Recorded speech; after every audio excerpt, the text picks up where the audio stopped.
নতুন বছরে এই পুচকি ক্যালেন্ডারটা বানিয়ে ফেললাম। এখানে আমি অ্যামাজনের একটা প্যাকিং বক্স নিয়েছি, সেখান থেকে এইটুকু অংশ কেটে নিয়ে এভাবে সেলোটেপ দিয়ে আটকে নিলাম, যেটা একটা স্ট্যান্ডের মতো কাজ করবে। আর মাপ করে নিয়ে একই সাইজের 12টা পেপার কেটে নিলাম। তারপর প্রত্যেকটা মাসের ডেট দিয়ে এইভাবে ক্যালেন্ডারটা হাতেই লিখে নিলাম। এখানে আমি ব্ল্যাক পেন, রেড পেন আর কিছু গ্লিটার পেন ইউজ করেছি। এরপর প্রতিটা পেজের ফাঁকা অংশগুলোতে আমি কিছু কলকার ডিজাইন করে নিয়েছি। আমার এই মিনি ক্যালেন্ডারের থিম হলো কলকা, তাই প্রতিটা মাসের ফেস্টিভ্যালের সাথে রিলেট করে আমি কিছু কলকার ডিজাইন এখানে করেছি।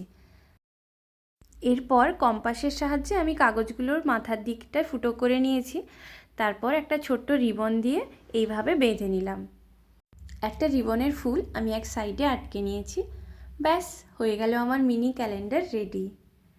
তোমরা দেখে জানিও কেমন হয়েছে আমার এই পুচকি ক্যালেন্ডারটা। আর সবাইকে হ্যাপি নিউ ইয়ার। নতুন বছর তোমাদের অনেক অনেক ভালো কাটুক। সবাই খুব ভালো থাকো। দেখা হচ্ছে পরের ভিডিওতে। টাটা।